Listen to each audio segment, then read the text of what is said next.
Hi and welcome to the VTCT Level 4 Certificate in Leading the Internal Quality Assurance of Assessment Processes and Practices Award, also known as the IQA Award, which was previously known as the IV Award.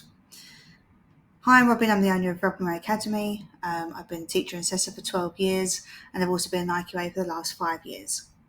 So I'm just going to take you through exactly what this course entails.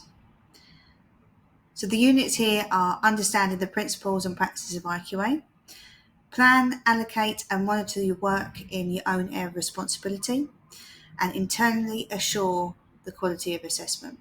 The requirements for this course is you need to have your Assessor's Award. And you do actually need to be within the education industry itself because it's easier for you to be able to assess your assessors. You're going to need some assessors as part of your learning journey. How it works. So basically it is an online theory, online handbook with policies and procedures, not just from us, but also from VTCT that we both myself and the learner needs to actually adhere to at all times. You get 12 weeks for completion, and at any point you can contact me via, and I'll put all of my contact details at the end ready for you. The assignments are emailed to download and complete. This because they can only be sent out on the portal via PDF. So we email them via Word document so that you can download them and fill in the assignments themselves. They are done not as one whole assignment per unit. They're done as question forms, so they're a little bit easier because they guide you a little bit more in where you need to go with your assignments. The appeals procedure. This is a big thing with anything to do with awarding bodies that I do need to go through with you. So your IQA for this course would be Bex. So it'd be Bex at robinrayacademy.co.uk. Obviously you're on the IQA course as it is, so you would know that this how the IQA works, but I'm just going to take you through the appeals procedure anyway. So you're assessed by myself. If during the assessment, after the assessment, let's say I don't say that it's competent enough and I ask you to do the assessment again, and you say that you do not agree with me, you have the right to appeal and say, I don't want to do the assessment again, I don't agree with what feedback you've given me. This then goes to the IQA. The IQA has up to 14 days to make a decision whether she agrees with myself or agrees with you as the learner. If she still agrees with me, we'll take it back to you and you say, nope, I'm still adamant that I don't agree with your feedback. This then goes to the VTCT. VTCT have up to 4 weeks or 28 days to make their decision whether they agree with myself or they agree with the learner. If after this you still, and they agree with us, then it will go back to you. If you still don't agree with it, then you can take it on to Ofqual.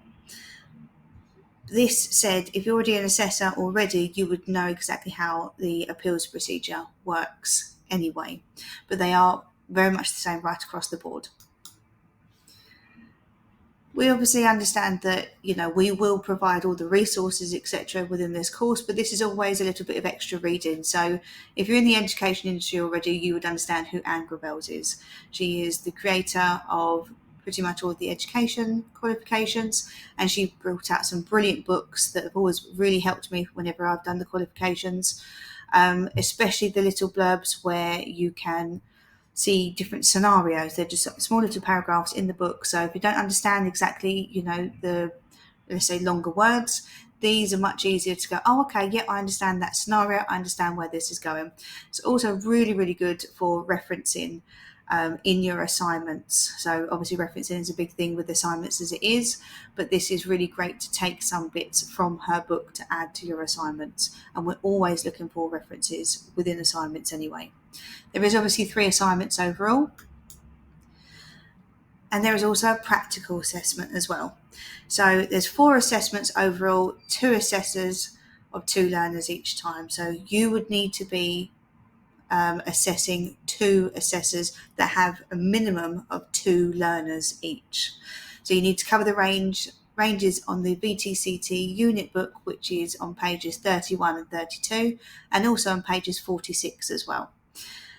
One can be recorded, so it'll be your final assessment. You can send this over by WeTransfer, which is a free service that allows you to send larger videos over rather than WhatsApp and email. Or it can be done live with myself. So you would email me and give me your availability, and we will set up a live Zoom of you physically doing the IQA. And obviously I will give you a feedback on the same day, on that day anyway. So the assessors also need to complete a learner statement each, and the assessors need to complete a witness statement. But we would never put you in for a practical assessment until we've received all of your assignments and we can tell that the learning has taken place, rather than putting you straight in for your practical assessment. This is obviously a really great course if you're already in the industry, being an assessor, so you would have been IQA'd at some point as an assessor within an awarding body or a regulated course, so you kind of understand how the procedure works throughout anyway. So this is just, in my eyes, this is an upgrade from being an assessor. You go straight on to being an IQA, and then within your own industry or your own company, you can actually IQA each other. This would obviously lead on to the level 4 EQA award, which is for awarding bodies, etc. But that could obviously be down the line. A lot of people like to do just the IQA and stay within their business. It does make it easier. You can also become an independent IQA with this as well. So, for example, I've got various staff that do IQA for other centres because they don't have an IQA themselves, and you can IQA anything that you are already qualified in. So, for example, you cannot IQA a beauty course if you're only qualified in mechanics. It is obviously a really good another string to your bow to add to your CV. So here are my contact details. If you need to contact me for anything, whether it's through the course or just any advice or any questions or anything, then my email address is robin@robinrayacademy.co.uk. The phone number is 01622 584427, and the WhatsApp is also 01622 584427. Please not hesitate to contact us if you've got any further queries.